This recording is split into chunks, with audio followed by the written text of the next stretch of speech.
ऋषि के अनुसार जो ब्रह्म है वही भगवान है, जो भगवान है वही ईश्वर है, वही परमात्मा है।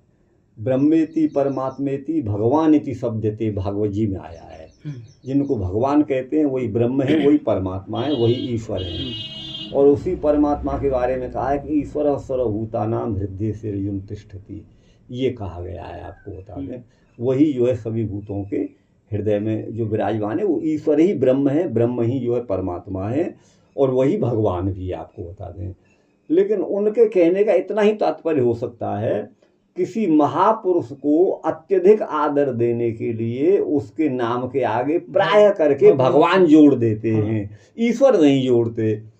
तो वो माने भगवान दयानंद ऐसा वो बोल देते होंगे, या जो भी कुछ और किसी के नाम के सामने को भी बोलते हैं, श्रेष्ठ जो होते हैं उनको बोलते हैं, तो वो बोल देते हैं। ये एक औपचारिक कथन है। बाकी भगवान जो है वही ब्रह्म है, वही भगवान है, और वही परमात्मा है, वही ईश्वर है।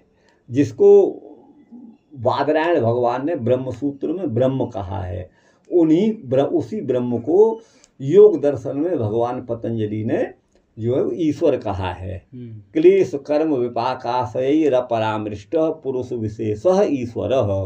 यह जो ईश्वर की परिभाषा है, इसको वेद से हमें खंडन करके दिखा दो कोई।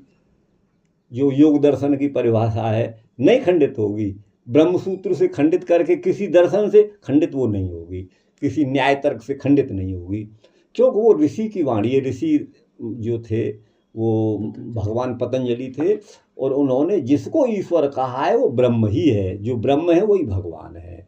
बाकी अपने से आदर के लिए भगवान लगा देते हैं किसी महापुरुष के आगे, तो उससे वो भगवान नहीं हो सकता। वो तो केवल अपनी हमारी श्रद्धा का भाव प्रकट करना मात्र है, और कुछ नहीं। जैसे अभी बोलते भगवान पतंजलि, हाँ वो भगवान पतंजलि, बिल्कुल बिल्कुल ये है।